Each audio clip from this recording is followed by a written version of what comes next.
Hello and welcome back. Eddie Radosevich, George Stoia here from the SoonersGroup.com studios. It is time for another recruiting report. A busy weekend. Josh McCuistion already back down in Houston HQ. Got to be headed back for Thursday. Big Brent Venables camp, day number 3 coming up this Thursday. Jaden O'Neal's going to be in. Quarterback, that might end up being Oklahoma's 2026 quarterback. It'll be interesting. It'll be good to see him get involved. Chad Simmons from On3.com had a good update with Jaden O'Neal. We can get off to all that stuff on the back end. A really good time to be joining SoonersGroup.com. OU softball obviously wrapping up a unprecedented fourth consecutive national championship, 7-11, 6 of the last 8. And Bob Brisbillo was out there continuing all of our coverage from Devon Park over the weekend. They did the celebration on Saturday over at Love's Field. Brought out some goats. Brought some goats, some actual goats to take pictures with the OU senior class. Good time, though, to join SoonersGroup.com. $1 for 2 months. Promo code OU1. Promo code OU1 for $1 for 2 months. Plenty to get into here as we enter a couple weeks of summer camp, and then all of a sudden we're going to be headed down to Dallas for SEC Media Day. Obviously got the big celebration that is one of your good buddies, Paul Feinbaum, going to be in town for that. I guess that would be June 30th into July 1 for the big celebration. You'll be hosting it live July 1st. That'd be awesome. In the stadium, I believe. Hopefully he'll come by the studios. Shout out Paul if he wants to come through. You're going to be doing the 5K on June 30th, which is pretty cool. I was going to mention to you guys, I think that maybe you and I should do the 5K, or maybe we do a Sooner Scoop relay 5K. Well, I think we support you, and the relay could be of one. It'd be you. Mm-hmm. You maybe you. I'm good for at least a couple hundred meters. I think I got that in me. I feel like Bob's a long distance. I'll be there cheering you all along the way. Yeah, maybe Bob will want to do it. That'd be fine. That'd be good. But, I heard you guys had a pretty busy Saturday. It was a busy Saturday. It was a really good Saturday. Josh, we were talking before. How was yours, George? Yeah, was yours good? You had a stressful day? I was having some beers out on the lake, trying to see all the guys that you guys were covering. So forewarning, all these, there's like your list of guys. We got a long list of guys. I don't know who any of them are. Well, so I'm excited to you can take in the video. Yes. You can react and tell us what you think of them, some of the guys. It was a really good camp, Josh. I know that it was, I do want to point out, too, before we really get started, George has gone from Destin, Florida to I guess a weekend vacay at Grand Lake. So it's good that you're getting around the water this time of the year. Yeah, going to Colorado, too, in a couple weeks for some vacation. Good. You need some time off, George. It's been rough on you, buddy. Vacation, something that, Carrie and I and, Josh, we don't know about. We don't know about. Tell us how it is, though. I'm sure that it's plenty out there for you. It was a really good camp, Josh. I know that we talked about it on Thursday in the recruiting report, broke down a number of the guys that was posted on Friday morning. This one kind of matched up, lived up to the billing as far as seeing a bunch of offensive linemen, defensive linemen on Saturday morning that we hadn't necessarily seen. A bunch of new offers went out. Yeah, I thought, and I guess it makes sense when you think about it, guys, because we talk about all the time, even in the summer, the difficulty of getting to a Thursday or a Tuesday camp or whatever it may be. Saturday is when you should be able to have a lot of guys on campus. And as far as an offer count, I mean, we know this is year 3 of Brent Venables. They put a lot of prioritization into the camps. I thought did we talk about it on Saturday, how they've done this a little differently, where it was the O-line, D-line guys in the morning, skill guys in the afternoon. So they've done it a little differently. And I'm with you, Eddie. I loved it. I think, sometimes we get I think fans get mad because we're like, oh, we don't like the way OU's doing this. I thought this was great. I thought this made a lot of sense. It worked for them. Seth Luttrell and Zach Alley can move around. They can see all the guys they need to see, rather than being locked into one position and having to go halfway across the football facilities to go see somebody. It allows them to move around. But for us, we can be in one spot and kind of see everything. And that's a really nice thing. But yeah, I thought Saturday was as deep and talented because the Thursday group was really good along the offensive line. There was, defensive line didn't have a lot, and the skill guys in the afternoon were good. But I mean, we had a new quarterback offer go out. We had multiple receiver offers go out. I think 2 or 3 new running back offers. So, I mean, there was just a lot of offer activity happening on that Saturday camp. All right, as George said, we got a lot of guys to get through. Let's start on the defensive side of the ball. Let's start on the defensive line, particularly somebody that I thought really popped on Saturday morning. Joseph Terry, Santa Margarita Catholic High School, Rancho Santa Margarita, California. And he was one of the defensive linemen that really lived up to the billing on Saturday, Josh. Absolutely. And a guy that, I know we've had a few questions. He's listed, and I don't think it's been changed. I've requested for a change to be made, but he was listed as an athlete. So for a while, I didn't think that's who it was. Like, I couldn't place it because A, we didn't have a picture, and B, he was an unhided, unweighted athlete. And you're like, well, what do I do with this? But as it became clear that that's who we're talking about, I mean, like you said, Eddie, 6'3.5", 6'4", 270, really moves around. I mean, you can see it on this. He's a defensive tackle. I mean, like, that's where he looks the most dangerous. That spin move right there. Eddie, I mean, you and George, you saw it on Thursday. We watched a bunch of defensive linemen on Thursday that if the offensive line could stun their first move, they had no response. Yeah. This guy and T.I., who I know we're going to talk about next, they just, boom, immediately went into whatever their answer was. Whatever counter move they needed to have, they were ready for it. Good with their hands. I liked both of these guys a lot. Look at this is going to sound weird, but look at his butt. That's a big guy. And you look in the background, you see Dominic Williams back there, and you could probably, guys, kind of square him up, size-wise to someone like Dominic Williams. I mean, this is a kid that clearly has the size, and you like Josh's fundamentals are pretty good. That's a pretty good spin move at that age. It really is. I mean, he's doing a great job getting into that offensive lineman's body, eating up his length, and then immediately forcing that lineman to kind of figure out what he's going to do. He's standing him up a little bit. And so, and that's the thing. I mean, guys, for those that don't know, in a camp setting like this, you can't really power rush. You've got to use moves. So with what George is talking about, where you're looking at his lower half and how powerful I'm sure he is, I'm sure most of these guys, he could just get up underneath them and just kind of forklift them into the quarterback. But that's not what he's working on. That's not what he's trying to do. But you can tell. I mean, you can watch these clips over and over again. He loves that spin move. He really, especially spinning to his right, that's super comfortable for him.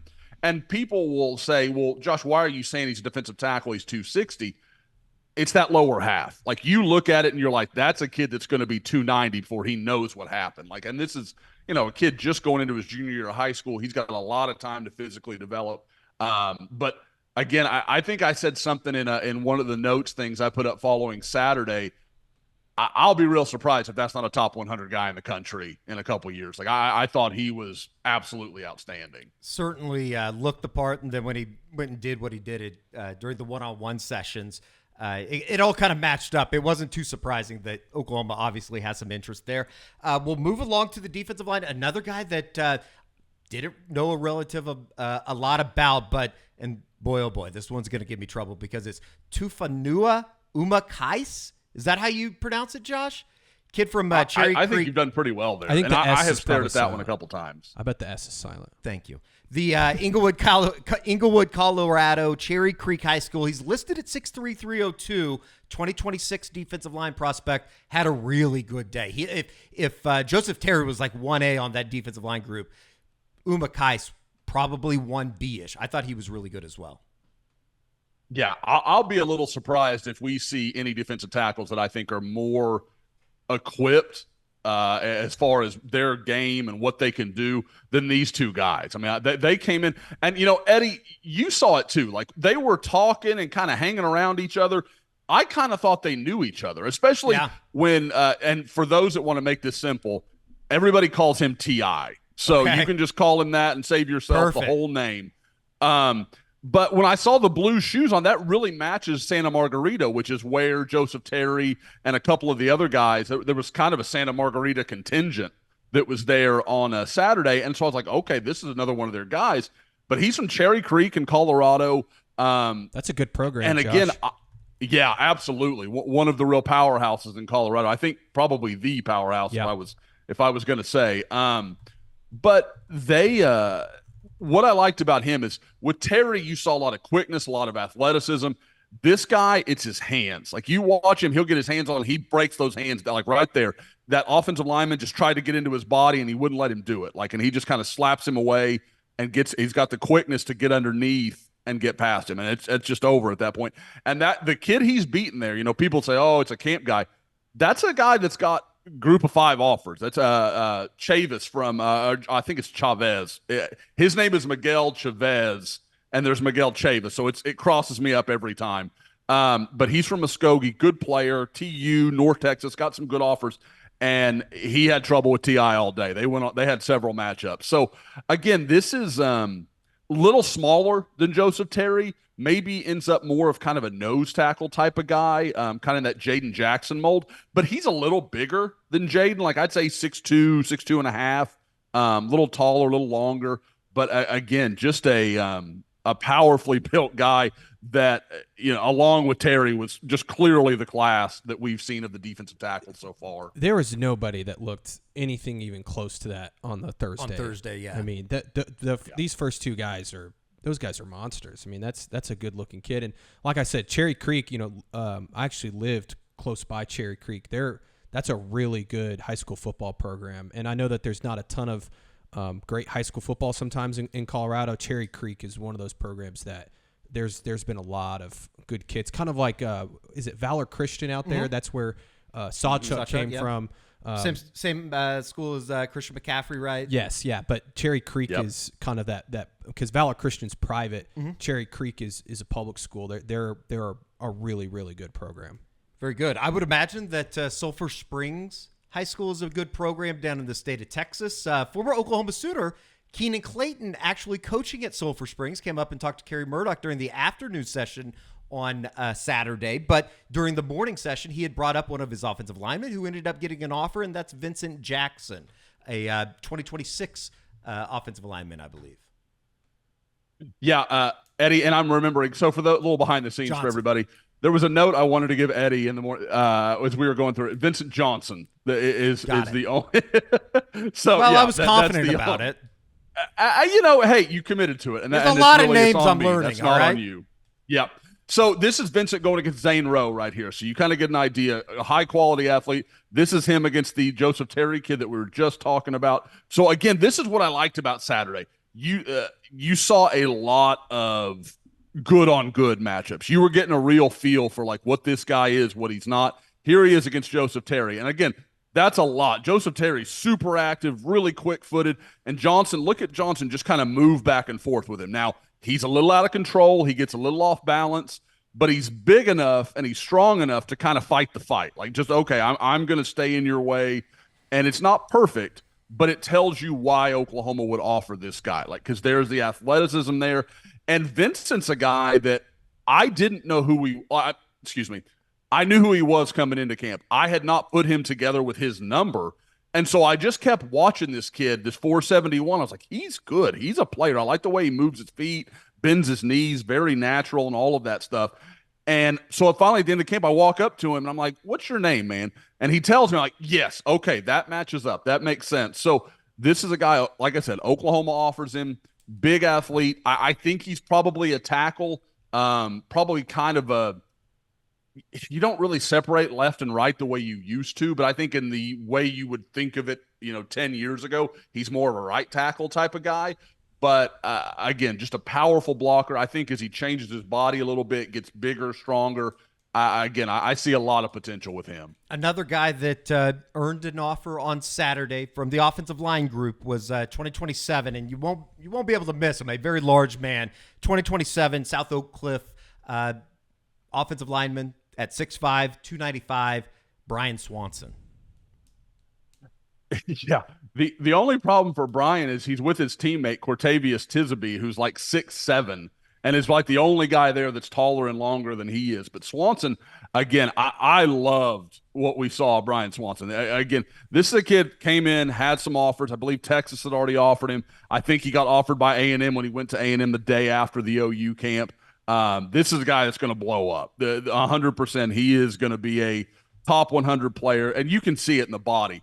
He's still just figuring that all out. Like, he hadn't even gotten serious in the weight room. But I think South Oak Cliff does as nice a job training their offensive linemen, having them prepared, and they're not just tough kids, but they understand what they're trying to do. You'll see them get beat sometimes, and you can see it in their eyes. Like, that would never happen in a real game. Like they have an understanding of this is just a camp. This is what we're doing. And again, you watch Swanson slide. Here he is against Joseph Terry.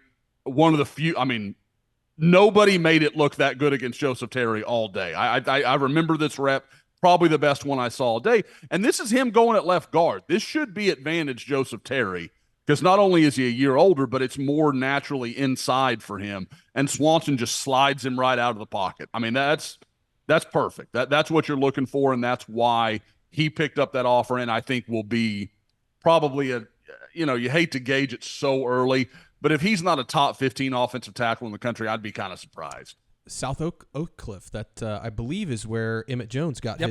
his coaching start. So OU's got some good ties there. I know they've had a great program too. Won several state titles recently. Yeah, they've been kind of the premier program out of the DFW area here over the last couple of years with, I guess in a way, Allen kind of falling back into whatever it has been. I guess not mediocrity. I don't want to say that. They've been a really good program, obviously, but South Oak Cliff certainly has it rolling. Duncanville. You can never forget Duncanville, but yeah, Sure. Those two are real. I mean, South Oak Cliff was a breath away from being a 3-time state champion here. So that they've, and going for 4 this year. Cause like I said, they just, Jason Todd and those guys, they just reload at this point. It's unbelievable. If you were paying attention to some of the video back there, you might have seen the great Cordell Landers, one of your buddies that, obviously had helped Dominic Williams through his recruiting process. The reason that they were out there was because of Joshua Williams, Dominic's younger brother. A little bit of an interesting addition to the defensive line group as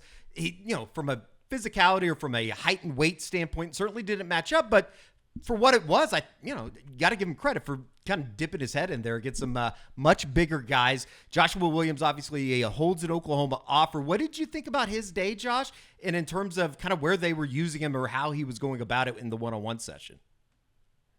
You set it up really well, Eddie. He's an interesting guy to gauge because, and I don't mean this as a slight to Joshua at all, there were safeties that were at the camp that were bigger than Joshua is. Like, he is probably 5'11", 6 foot, 195 kind of guy. Like it for those that can go this far back, it was like watching Ante Jones. Like that's kind of the vibe. You were like, okay, super active, real quick twitch. And this is, again, the guy he's going against here is a guy I just referenced, Cortavius Tisby. Got some Division I Power 5 offers, and Williams is giving those guys trouble. And this is Evan Goodwin from Arkansas, who I think we'll talk about a little bit later. So this is not just like, oh, he's little and he can't play. Like, he was giving people real problems. And what you wonder a little bit about is we know Dominic Williams wasn't the premier big-time recruit. And, Eddie, we saw him out there Saturday. He's 6 foot. I mean, like, he's not a gigantic and huge defensive tackle. So to think that Joshua Williams, who's just going into his sophomore year, doesn't have still more time to grow, there's still plenty. Like, maybe he's going to be a late bloomer. Maybe that's exactly why his brother wasn't a high-level recruit. I can't say that I know that. But if he can grow into 6 foot, 6'2", something like that, then I don't see any reason why he couldn't be viewed as very similar in the way that Oklahoma's recruiting Max Granville right now. Kind of a stand-up edge, just a guy that gives you some versatility if you wanted to play a 3 down front. I would also just add on top of that, we'll see what he ends up being because, like Josh said, he's still so young. But I know that family loves Oklahoma. Sure. And I think that if he does turn into quite the player, and obviously they offered him, like, I think OU has as good a chance as anybody to land him just because of that relationship and obviously what went down with Dominic. So saw Dominic in some of the video there. He was out there certainly coaching his younger brother up, which, obviously is pretty cool. The offensive line, defensive line stuff continues. I'm not even going to attempt to pronounce it, but my man Primus from Midland, Texas, already has an Oklahoma offer. 2026 interior offensive lineman out of Midland, Texas, out of West Texas. I thought he was really good on Saturday.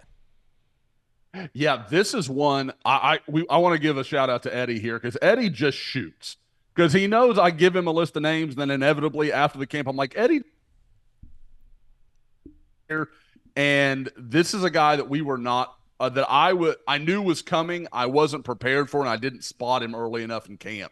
But this is again another big, powerful guy, kind of like what we talked about with Noah Best the day on the Thursday camp.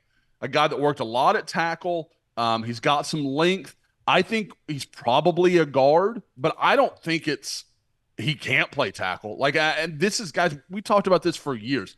These are the guys Bill Bedenbaugh just loves.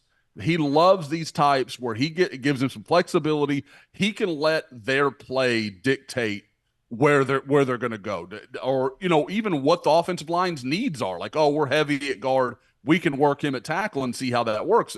It's what he did with Cody Ford years ago, where Cody Ford would have been pegged by a guard as almost anybody and ends up being a second-round draft pick as a tackle. So, again, I just like this guy a lot. Real physical, good with his hands. And I think as much as any guy I saw had a nice blend of talent, but still you can see there's so much technically he can still grow into that there's a lot of room for growth with him without just saying like, oh, he's got to get bigger and stronger kind of thing. There's a theme with all these guys. They all have a good lower half, I would say. I mean, these are guys that you can definitely – I mean, once they get in the weight room too with Schmitty, they're gonna look great. I mean, I don't know. It just looks like the group that you guys saw Saturday was it's night and day. It's almost just incredible to me, and we'll continue on. We'll get to Gan Riorden, another guy that measurables 6'5", 275, 220 or 2026 graduate. So going into his junior year, comes down to Norman, earns an offer on Saturday at a Hinsdale, Illinois, Hinsdale Central High School. And, like I said, we'll turn on the tape here. You can see what they like in him at 6'5", 275.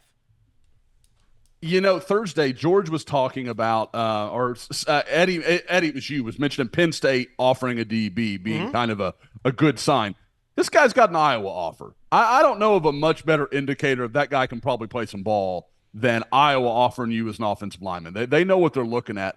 And again, this is a guy that I think, like I said, and George is right. Like, you're not seeing, I would say with the exception of Felix Ojo on the first day, all of these guys are very, I guess, well dispersed. I don't know the better way to say it. They're very evenly matched. There's not like a big upper half and a little lower half. Like, they're just big, sturdy dudes. And this guy, again, he does a nice job here. I believe this is Joseph Terry he's going again. No, maybe it's not. No, it's not. I'm not entirely sure. But he just had a solid day all the way around. Kind of one of those guys that didn't have that moment that flashed at you and you're like, oh, he's incredible. He's a no-doubt offer. Because there's certain guys like Joseph Terry you're watching, you're like, yep, he's getting an offer. There's no question. But I thought all day long he was super consistent, kind of in the same way Noah Best was the day before. And just rep after rep, he was solid and did exactly what you would know Bill Bedenbaugh would want him to do.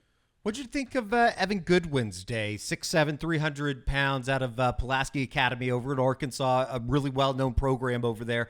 2026, didn't get the offer that I'm sure that he was hoping, or not expecting, but hoping to get on Saturday. I thought overall, though, he had a pretty good day. And, at 6'7", 300, he's hard to miss.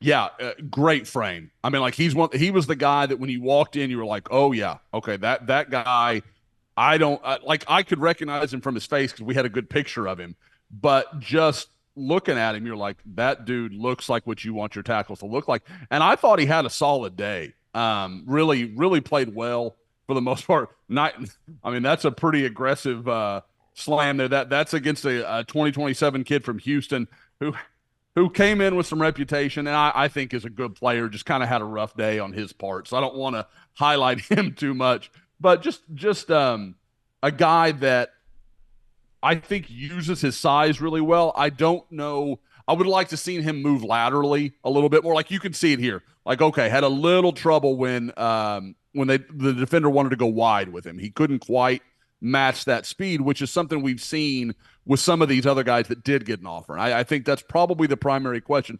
But I don't think an offer is out of the question at all for him. It's just going to be kind of seeing how he develops going forward. I like his strength. I mean, he's throwing a very strong guy. Yeah, like even when he got beat there, Josh, you could tell if he got a hold of you, you're not getting around of him. Oh yeah, absolutely. I'll be honest, Josh. One of the next guys we can get into here is a guy that I thought might walk away on Saturday with an offer. Gerald Mays out of Pflugerville, Texas, Weiss High School, 6'2", 280, interior offensive lineman going into his junior season. I thought he had a fantastic day. I would say of all the offensive linemen, and maybe as we go through this, I'll remember somebody and feel differently. But of the guys that I saw on Saturday and really got to watch on the offensive line, he was the one I was most surprised didn't pick up an offer.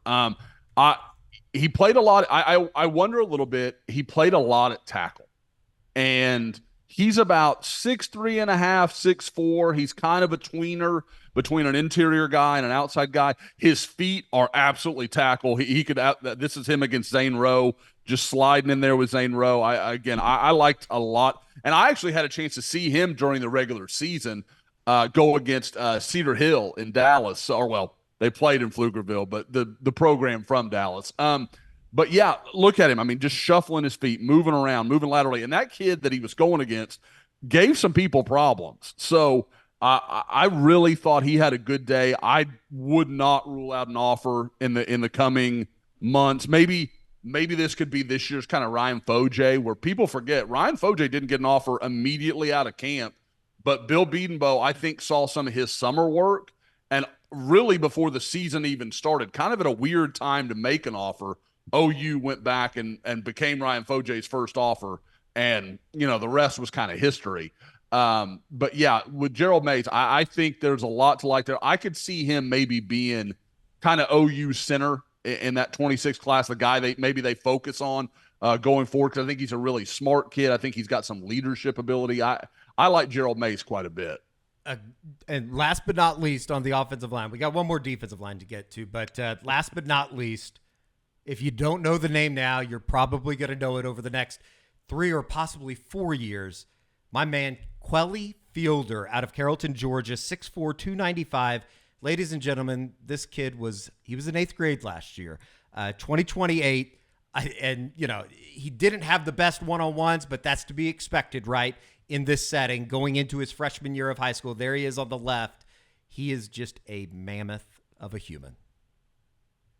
So I told this story several times. I got there early, and I'm watching everybody, and they're just getting started in drills and stuff. And I see Bill Bedenbaugh go and grab one of OU staff guys and points at somebody. I'm like, okay, now I'm interested. And so I'm watching, and it's Quelly Fielder. And he goes and pulls him out of the freshman group and drags him over with the seniors. And he did everything with the seniors and the seniors and not, the guys that Bill's really trying to evaluate, the older guys, basically. And Quelly, you said he didn't do that well in one-on-ones, Eddie. I thought, it's relative. Sure. Did he look like an All-American senior? No. But for a kid that hasn't yet walked his high school's hallways, he was unbelievable. I mean, he stood up some really good players. He had some, right here, he had some nice reps for a kid that is 2 years away probably from driving a car. So that was against Joshua Williams right there, for those that didn't recognize who that end was. So this is a guy, I said Gerald Mays, I think he could get an offer. This guy will have an offer. I don't know when it's going to happen, right, but absolutely Oklahoma will throw their hat in the ring with him at some point sooner or later. How tall is he? Every bit of 6'3" and a half. I mean, if he's listed, we haven't listed on 3 at 6'4". I would believe it. I'd 100% believe it. I don't have a problem with that list. He's big, man. Unbelievable. I mean, that's a big kid. How old is he? 14? I mean, he's going into his freshman year of high school, so whatever that. It's possible. It's possible he's 13 years old. That's a possibility. And again, that's T.I. That kid he just went that rep against is going to be a junior that picked up an offer from Oklahoma, and he fought him to a stalemate. Wow. I was blown. It was one, you kept saying 2028. That's all you could think the entire time you watched him. It's incredible. Somebody that did have an offer, last but not least, on the defensive side of the ball was somebody that came in with an offer in Hunter Higgins out of Kansas. Yeah, Hunter was a guy, and this is probably one of those things that I fight against the most, but it just is inevitable. You kind of come in with an image, this is who this kid's going to be. This is what he's going to do at the camp. And I really expected to see kind of a strong side end, maybe kind of stiff, didn't move real well, but was real big in frame. Well, he's plenty big in frame, but he has some movement skills. Like he's a guy that could absolutely be a useful edge rusher. Like you watch him there where he's sinking his hip and coming back around and slapping the bag. I know that's just a drill, but it gives you an idea. Like this guy's got some flexion in his lower body. He can turn his ankles. Right here, getting around the corner. Again, I don't think we're not talking R. Mason Thomas here, but this is the Primus kid, that another kid that got an offer from Bill Bedenbaugh on Saturday, and Huggins beats him around the corner, and Higgins, sorry. But I liked a lot of what he did. Really good motor. Miguel Chavis singled him out a couple times as far as just kind of spending some time working with both he and Zane Rowe. And again, I liked what I saw. I came away more impressed than I expected to be, I guess is the way I'd say it. Josh, is this the best offensive and defensive line group that has come to a Brent Venables camp? For a single day, I think it might have been. Because usually it's like what we get on Thursday. You get one really good group on one side of the ball, and it doesn't ever match up. But, I mean, guys, there were Eddie, I think it's safe to say a dozen Power 5 players between the offensive and defensive line. There were Rowe, Higgins, the two defensive tackles, and then the offensive line had 7-8 guys. So, I mean, it was really good because with Thursday, you kind of kept putting Zane Rowe out there, and you'd say, well, okay, that was kind of your measuring stick. On Saturday, you could really get a feel like, okay, this guy's good, or even better, this guy has a problem with this kind of player, or this guy's going to be better against this kind of pass rusher. Like you got some more nuance to what you were watching. Josh, it's definitely an unfair question I'm about to ask you, but of all these offensive and defensive linemen that we just watched, who are maybe one or two guys that you would say are the highest priority for Oklahoma going forward? And I know it's early in a lot of these guys' recruitment. But. Sure. I think with the defensive line, I mean, we'll just pass Zane Rowe because we know that. I mean, like that's a premier edge rusher. You don't find guys like that. I would say Joseph Terry, just because it's so hard. And George, you know it. Like covering the NFL, there's few things on earth that are more things you can't game plan around than a guy who can pass rush up the middle. If you can provide pressure up the middle, there's nothing you can do with that. Like that's just going to blow up any sort of offense you could ever want to run. Offensively, I think Brian Swanson's got a chance to be special. Like I think that guy's really, really good. Just watching him move his feet. And I would say probably the other one that really stuck out to me, and I'm probably a little more focused on Saturday. I don't want anybody on Thursday to feel like I'm leaving them out, but I might say Primus. Like I liked what I saw him. I really thought he was a good blend of just his power, and at the same time he moved his feet well enough. Looks like a pulling guard, but again, if I'm going to include Thursday, there's no way I could not say Katoa. I mean, that's just my guy. Like I love that dude. Katoa is probably like even as much good as was there on Saturday. Katoa is just different. He's a little bit different than everybody else. I'd love to see Toa go up against Terry. Yeah, that'd be that great. Would have been awesome. That would have been fun to watch. Yeah. Absolutely. No doubt about it. All right, that kind of does it for Saturday morning. They obviously take a break, and you come back Saturday afternoon, and you roll into the skill guys. The skill players, obviously, cornerback, wide receiver, quarterback, running back. A lot of really good talent. Let's start on the defensive side of the ball. We'll start at quarterback, Josh. There was really kind of three quarterbacks that we kind of gave a lot of attention to. Obviously, Tristan Haynes from Carl Albert just up the street. We've talked about him, it seems like ad nauseum, number one player in the state, probably most likely for a reason. Let's focus on Montree Jackson, a 2027 quarterback out of Garland, Texas, Lakeview Centennial High School. Yeah, with Montree, it actually is a very perfect lead-in to mention Tristan Haynes. Same kind of guy, big, long athlete. But watch him move his feet and drive. And that was, Eddie, if I'm not mistaken, that's right when we had just walked outside, and they were just kind of working on some stuff. And, again, he is – you can see – look at the kids around him. I mean, he's all of 6'1", 6'2". Montree is big and long. This was his second trip up there since the spring. I think Jay Valai has really built a good early relationship with him. I thought he was very responsive when Valai was trying to work with him and coach him. But again, just from a camp setting, moves incredibly well for a guy his size. Probably is a little ahead of Tristan Haynes in that way with some of his footwork and some of the things he does. So again, another premier guy that I think Oklahoma's been really good early standing with. And it's 2027, so there's plenty of time to go, but I like where OU is. Somebody a year older, and, I don't know if this, it doesn't, like, you don't put a lot of stock into something like this, but somebody that it just feels like is consistently out there almost every rep and getting the most out of his afternoon. Marcel Gibson, who also has an Oklahoma offer, I believe. He was really good on Saturday, and another South Oak Cliff guy. Yeah, that is, I think that's just in the DNA of South Oak Cliff guys. Like, they're going to go out and compete, and they just love it. Like, they soak that stuff up. Now, I do want to be clear, unless something's happened since this recording started.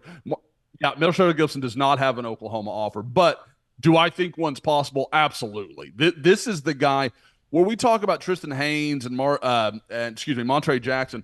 Very toolsy guys, very big, long, athletic, kind of what you draw up as a corner. Marcel Gibson's that stick him in your, kind of hip pocket, cover corner that wants to turn and run, and he wants to get his hands on. I mean, again, like just one of those guys that you're not going to shake, you're not going to make a bunch of moves and get away from him. He's going to be with you. He's going to be that gnat that you just can't get rid of. And again, I didn't get to watch as much of him as I wanted to, but everything I saw, I really, really liked. How big is he? I would say probably he's not 6 foot, but yeah, maybe pushing 5'11". Yeah. Mm-hmm. I think that's fair. Maybe 5'11", 175, right? Because he's fairly well put together. He's not like a little slight guy. I'll tell you what. But yeah, he's not overly short. Like he's plenty big. The kid that he's going up against in this video here, I believe it was said that he was one of Ivan Carrion's former high school teammates. Oh, that kid caught everything on Saturday. Had a really good day. Not that pass. Well, it was poorly thrown. No. How about that? I do like his ability to stop and come back to the ball there, though. Like that's good footwork. So I mean, he looks like he can fly. No doubt. He was really good, I thought. Yeah. We'll see. Another guy that, and we only have a little bit of video of him, but it was very apparent. He was making a move to maybe a position that he hadn't played before. Brandon Hall worked with him a lot out of, I believe it's Frisco Lone Star High School, Jordan Deck. Who I ended up having a really good day on Saturday, making the move over to safety. Yeah, this is a guy, like you said, and honestly, I am the knowledge I have of his camp is what you all are watching right now. I had to leave just a little bit early to go get to the airport, so I missed some of Jalen Deck. So I don't want to speak like I saw a lot and have a lot of depth beyond what anybody's seeing, but what I've watched and this stuff is that length, how well he turns and runs. I mean, he ran the route for the receiver. Like he ran that route better than the receiver did. And watching him flip his hips and turn around, there's just no question that he is the kind of athlete Brandon Hall's looking for. I mean, which makes sense because Oklahoma ends up offering him. So I like a lot of what I've seen of Jalen Deck.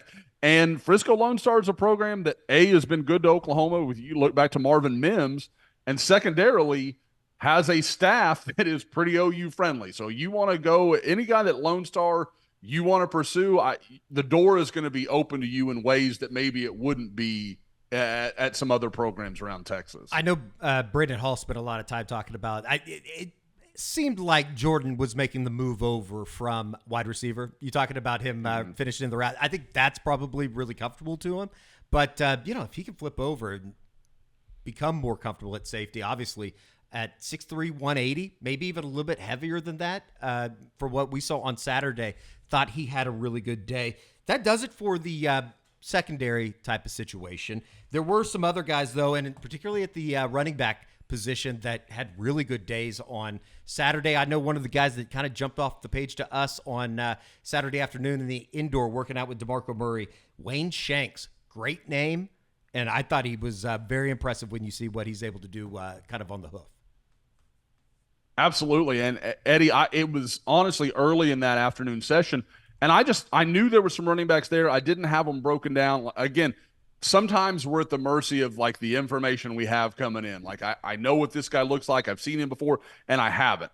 This is a guy I just happened to look over at the running back room or the running back group, and he was going through a footwork drill, kind of like this one. And watch him when he makes his final cut and then gets upfield. Like his explosion, like that, and that doesn't show it as well as I hoped it would, to be perfectly honest. But even like Kerry shows up later and he goes, well, that looked good. Like his burst was unlike anybody else I saw through the day. Like I just, you can tell he's got some home run ability in his game and is a bigger guy at about 6 foot, probably 185, 190, really well put together. He is one of the guys that didn't get an offer, but I really liked Wayne Shanks. I think that's a guy that OU fans should kind of keep in their memory, and we'll see where he goes. Just 2027, so he's got plenty of time for all those things to come together in the future. And he does have offers from SMU, Texas Tech, Oregon State. So, I mean, I think that he's clearly on some people's radar. It's funny, though, that there was no one in the running back group on Thursday. It was the exact opposite this time around. It was a really good group, and that also included Micah Rads, a 2028 Spring, Texas Klein Oak running back, Josh, kind of, I guess, somewhat in your neck of the woods down there. But he had a really good day on Saturday, and I think actually earned an offer on Saturday as well, if I remember correctly. That is correct. And yeah, absolutely. Much in the way that Stillwater is in your neck of the woods, he is in my neck of the woods. Okay, so not very. We do both call you. That's a shut the F up, Eddie. Stop with your Texas geography is what that is. Houston is effing large. Houston is just so stupidly big that everything is technically in my city. But no, this is a guy, again, one of those deals where we're just watching guys go and you're like, okay, his feet look great. Like, and he's another one of those Houston area guys, just a 2028 guy. So clearly DeMarco Murray saw a lot he liked. And we'll get a chance to see him this year. So I'll have more as the year goes on, because for those that may have missed it, Klein Oak, that's the home of Cortland Guillory, Oklahoma's 2025 cornerback commitment. So get to go watch both of those guys at the same time. And, maybe we'll try to put together a foot race. We'll see what we can accomplish. But I really, really liked what I saw of him. Maybe not the same burst you saw from Shanks, who is a year older, to be fair to him, but really good feet, really played kind of, it's hard to say without shoulder pads on, but kind of one of those guys like you hear coaches talk about, like running behind his shoulder pads. Like he was very good, kind of under control of his body at all times. Another running back that came up on Saturday, and I guess just because it's out of the beaten path of what Oklahoma usually recruits from, Jackson, Mississippi, Brandon High School 2027 running back Tyson Robinson also showed up on Saturday. Yeah, this the running back group was wild because you had him from Mississippi, you had Michael Martin from South Carolina, but Eddie, I want to give you credit because this is a guy you spotted. Like initially, you were like, as I kind of, like I mentioned earlier, seeing Wayne Shanks, I kind of make my way over the running back group, and you're like, I really like this guy in the gray right here. And again, you just watch how quickly he sticks his foot in the ground. When you look at running backs, a lot of times you'll see guys that take all these unnecessary steps and they're real choppy. He's 1 foot go.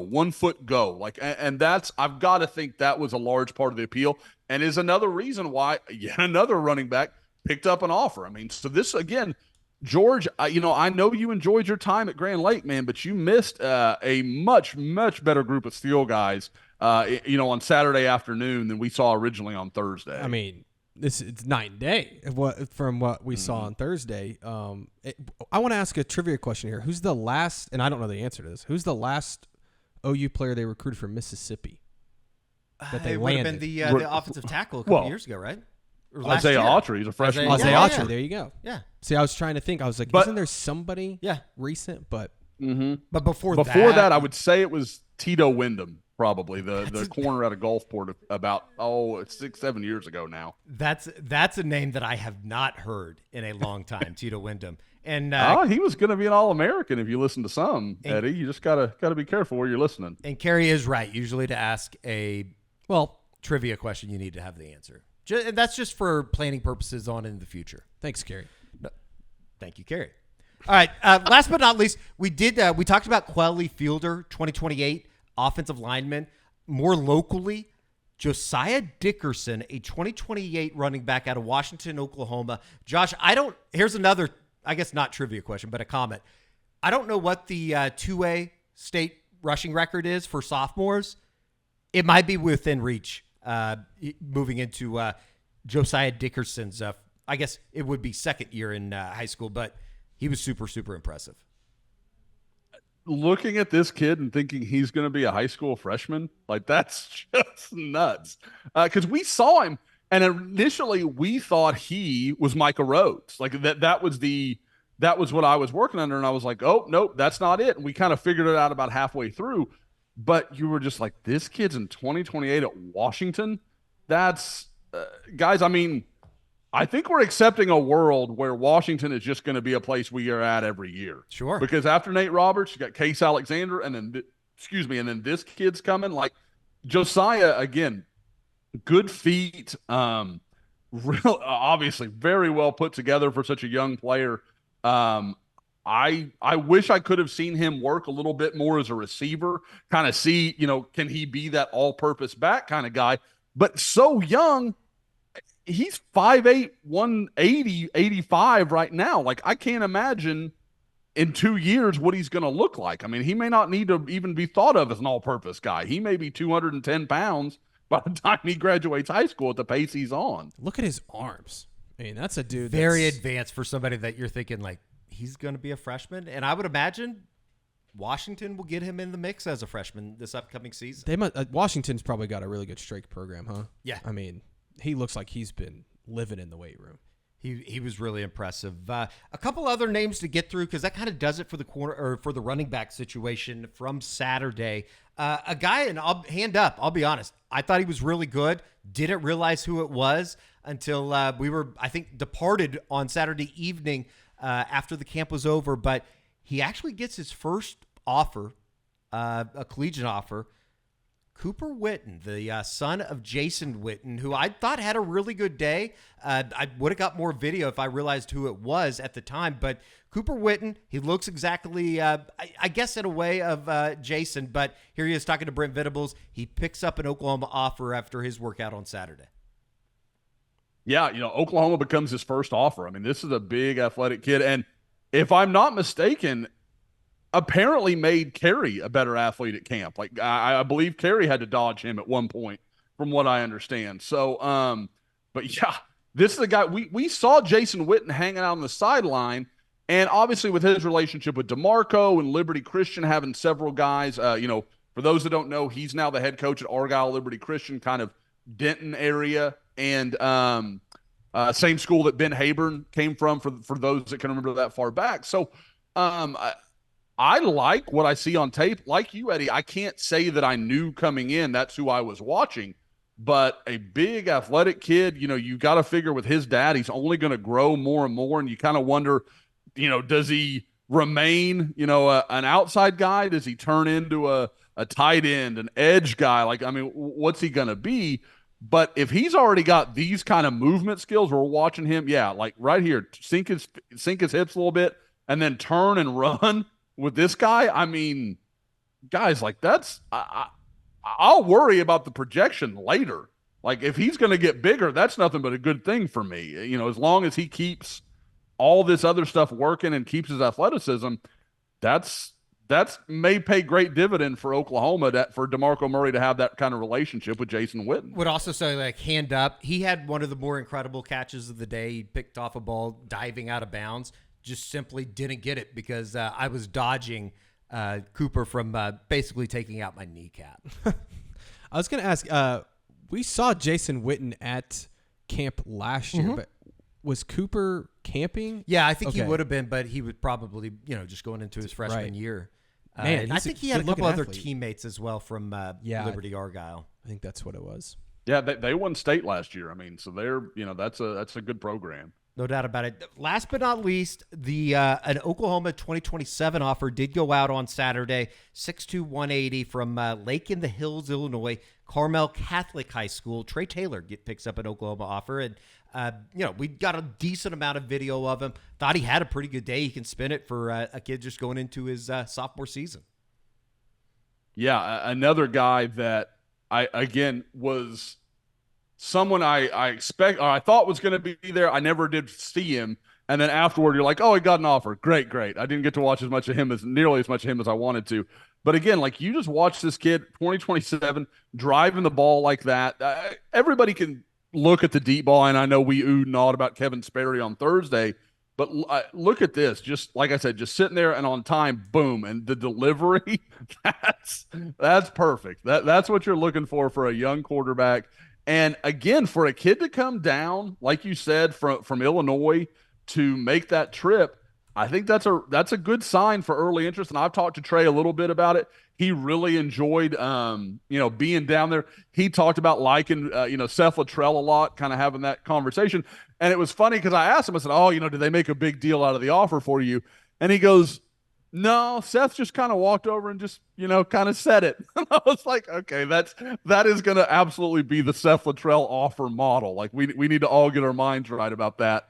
But it was clearly something he kind of liked, that there wasn't this big crazy thing. Like he just liked that he and Seth were just sitting there talking ball. Like I think that was something that kind of worked for Trey Taylor. So I would expect him to be back maybe for a game this fall. Nothing's been ironed out. I don't want to make it sound like he told me that's going to happen. Just talking to him, I definitely think Oklahoma laid the groundwork to kind of continue moving forward with Trey Taylor. How tall is he? I will say he's 6'2". I mean, he's a legit 6'2". He's a taller. He's a guy that's by that build, he can carry 20, 30 pounds, no problem. And it looks like he could maybe, like he's still kind of growing into 100%. his body. Like he could get a couple more inches maybe. And again, like people are going to say, oh, look at him missing these throws. Well, again, you've just got to understand, like this is a kid that's still learning it. Like, and you can tell he's trying to earn that offer on every throw. Like everything's just a laser. And you're like, just take a little off, just get it to where it needs to go. You're going to be fine. So I think people sometimes lose sight. Again, they watch a guy like Kevin Sperry who's been doing this for years, and they're like, "Well, this kid should be there too." No, it's okay. Like that's all right. Like he's going to have a little time. And again, I've heard nothing but good reviews. I know, this is a kid already got offers from Michigan, Kentucky, Purdue. I mean, a lot of the usual suspects, kind of in that area of the country, North Carolina, Miami. So this is. Again, if Oklahoma's going to be involved here, this is going to be a very real battle, and I think it's an interesting first 2027 quarterback offer. They could have done somewhere a little more locally, but this is just he came to our camp, he worked out, he impressed, and he gets an offer. I think that's why Oklahoma's continuing to bring in all this young talent, because these guys know it doesn't matter where you're from or what your reputation is. If you can play and they like you, they're going to go ahead. Couple of wide receivers that I thought had nice afternoons. Delvin Cook was one of them.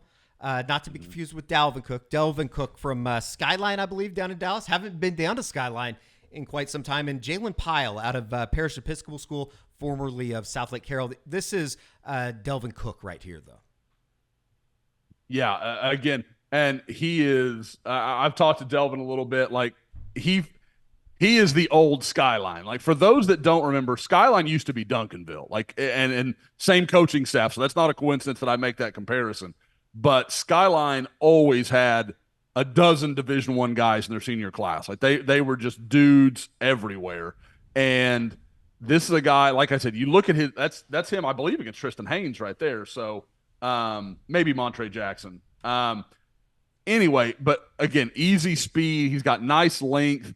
And what I like about him, for kind of a longer limbed guy, he's really smooth. Like, and here, Kerry, gonna let you get a look at that one-handed catch he just made. I mean, boom. There's nothing wrong with any of that. So again, I liked what little of him I kind of got to see in drills, because you could spot him. He had these lime green shoes on. He was really easy to see, but I liked what he was doing. And again, just a very complete receiver with a little bit more length than maybe we saw from Trent Yancey on Thursday. Very good. That kind of does it for Saturday. There was a ton of guys that came and earned offers, a number of guys that already had offers that came and camped at Oklahoma. Obviously, they'll get back out onto the practice field or whatever you want to call it, the camp field on Thursday. Jaden O'Neal will kind of headline that group. Real quick, Josh, before we get out of here, there were a trio of guys that took official visits over the weekend. Darius Afalava, the massive offensive tackle out of Utah. Deshaun Brame, hard to miss as well. Massive body out of Nebraska from a tight end. And then Cade Peastrack. Did I say that right?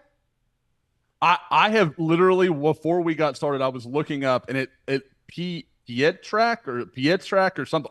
I'm not going to say it right either, Eddie, Sure. but we're in the ballpark. Okay, People know who we're talking about. Good. All three of those guys took visits, though. It sounds like the Afalava visit went extremely well. I know that Chad Simmons is caught up with the Brame kid as well, Deshaun Brame.